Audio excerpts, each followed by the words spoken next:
자, 부동산 청약 열기가 후끈 달아오고 있습니다. 부동산 소식은 동아일보 경제부의 신치영 차장과 함께 자세히 알아보겠습니다. 안녕하세요. 안녕하십니까. 네. 자, 청약 열기가 확 올라가니까 분양 가격이 쑥 올라갔다고 하는 건데 네. 분양가가 너무 오르면 걱정입니다. 걱정입니다. 예. 내 집 마련에 나서는 그 실수요자들이 많은데 분양가가 이렇게 오르면 점점 더 부담이 많아지겠죠. 예. 자, 일단 청약 열기부터 살펴봐야 될 텐데 엄청나네요. 네, 올해 상반기에 전국에서 최고 경쟁률을 기록한 그 아파트 분양 단지를 한번 조사를 해봤습니다. 예. 부산 광안 더샵이 지난 4월에 분양을 했는데요. 91채 공급하는데 3만 4천 명 정도가 몰렸습니다. 엄청납니다. 379대 1의 경쟁률을 기록했고요. 예. 보시면 아시겠지만 전국 5대 단지 중에서 부산, 대구, 경남 이런 영남권이 강세입니다. 이곳은 그동안 새로 공급된 아파트가 적어서 낡은 주택에서 새 아파트로 갈아타려는 그런 교체 수요가 많습니다. 예. 이 5곳 중에서 경기 수도권에서는 위례 신도시가 위례 신도시. 예, 201대 1의 경쟁률을 보였습니다. 서울 송파구하고 경기 성남시에 걸쳐서 짓고 있는 그렇죠. 단지죠. 예. 이 지역이 좀 뜨고 있는 건가요? 요즘? 그렇습니다. 위례 예. 신도시가 수도권에서는 제일 주목받고 있는 곳 중에 네. 하나라고. 자, 그러면 이게 분양 열기가 뜨거워지면 집 사겠다는 사람이 많아진 건데, 그러니까 건설사 입장에서도 야, 이 기회에 분양도 잘 되고 그러니까 좀 분양가 좀 올리자. 지금 그렇죠. 이렇게 하고 있는 상황인가요? 네, 물 들어올 때 배 띄운다고 하죠. 건설업체들이 예. 이렇게 분양 물량을 막 쏟아내면서 슬금슬금 분양가까지 조금씩 올리고 있습니다. 네. 저희가 몇 곳을 한번 조사를 해봤습니다. 경기 화성시 화성 동탄 2지구의 3.3제곱미터당 평균 분양가를 한번 조사를 해봤는데요. 작년에 982만 원에서 올해 1,109만 원으로 12%가 올랐습니다. 김포 한강 신도시 분양의 무덤이라고 불렸었습니다. 예. 분양 잘 안 됐죠. 미분양이 너무 많이 나와서요. 예. 이 김포 한강 신도시도 작년보다 2.6%가 올랐습니다. 대구 민간 택지 아파트는 무려 18.6%가 올랐고요. 수도권뿐만 아니라 지방에서도 많이 분양가가 오르고 있다고 볼 수 있겠죠. 네. 자, 지금 관심이 보면 서울 강남 지역에 있는 재건축 단지들이에요. 거기가 이제 아파트값, 전국의 아파트값을 들었다 놨다 하는 데인데, 네. 지금 하반기에 거기서 좀 재건축 단지 분양되는 것들이 좀 있는 걸로 알고 있는데, 네. 거기도 가격이 좀 오르나요? 그렇습니다. 올 하반기에 서울 강남구, 서초구, 송파구, 강남 3구에 8곳에서 2,500가구 정도가 분양이 될 많이 예정입니다. 나오네요. 네. 예. 작년하고 재작년에 비해서는 좀 적은 편입니다. 작년에는 2,900가구였고 재작년에 8,200가구였으니까 좀 적은 편이라 아마 분양 열기가 굉장히 뜨거울 거로 이렇게 예상이 되고 있습니다. 예. 주요 단지를 저희가 한번 살펴보면요, 여러분 많이 아시는 가락시형 아파트도 올 하반기에 나올 예정이고요. 네. 서초구에서 3호 가든 4차 아파트, 반포 한양자의 서초우성 2차 아파트 등이 하반기에 분양될 예정입니다. 그럼 굉장히 가격이 어떻게 될지. 그렇습니다.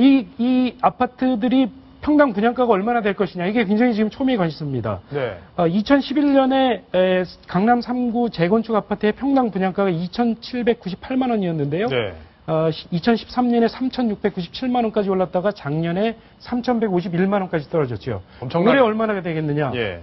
대체로 전문가들이 예상하는 건 최소한 3,500만 원은 최소? 넘길 것이다. 예, 예. 3,500만 원 넘길 것이다. 이렇게 보고 있습니다. 그러면 4천만 원도 될 수 있다. 일부 강변에 괜찮은 입지가 좋은 곳, 반포동이나 잠원동 이런 곳은 4천만 원을 넘기는 것도 나올 것이다. 이런 예상들이 나오고 있습니다. 엄청납니다. 네. 근데 그렇게 막 높게 불러도 다 팔리긴 팔려요? 의견이 좀 엇갈립니다. 예. 강남 같은 경우에는 아무래도 교육 환경 같은 인프라도 잘 갖춰져 있고 분양 물량이 많지 않기 때문에 대기 수요가 많습니다. 그러니까 이번에도 분명히 분양이 잘 될 것이다. 이런 의견이 있는가 하면 또 한편에서는 지금 현재 부동산 시장을 떠받치고 있는 분들이 전세난 때문에 대출을 받아서 내 집 마련에 나서는 이런 실수요자들이기 때문에 그 실수요자들이 그런 높은 분양가를 감당할 수 있겠느냐, 이렇게 좀 의견이 좀 엇갈리고 있습니다. 그러네요. 다음 달에 대치동의 국제아파트 재건축 아파트가 분양이 될 예정인데요.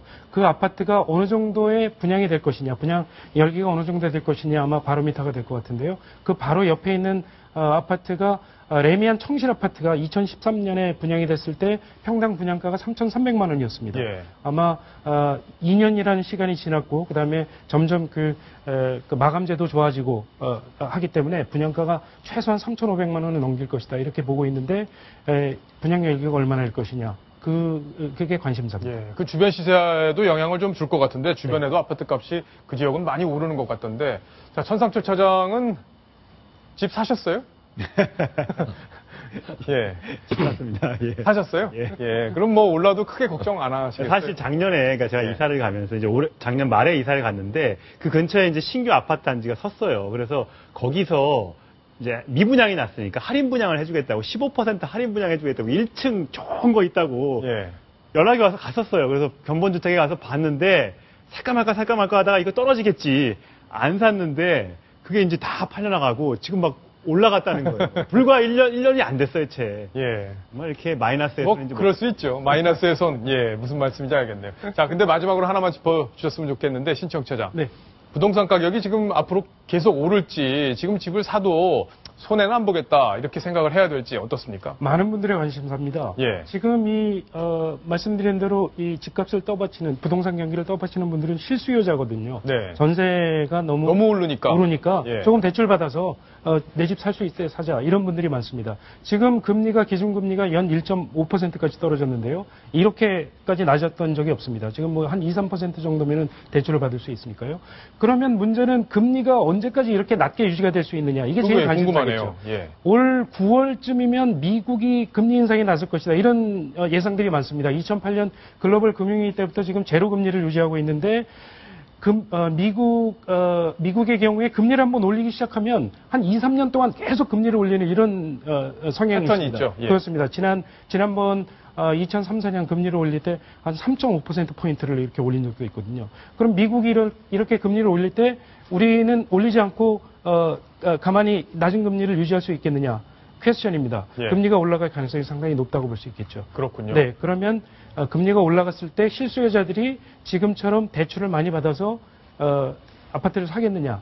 그럼 수요가 이게 좀 줄어들 수 퀘스천입니다. 있다. 그렇습니다. 예. 네. 그러니까 방향성을 장담하기는 좀 어려운데 앞으로 미국이 금리를 올릴 경우에는 대출 금리가 올라가서 상대적으로 수요가 좀 줄어들면 그땐 분양 열기가 조금 식을 수도 있겠다. 부동산 경기가 좀 떨어질 수도 있겠다. 이런 가능성까지 점검을 해봤습니다.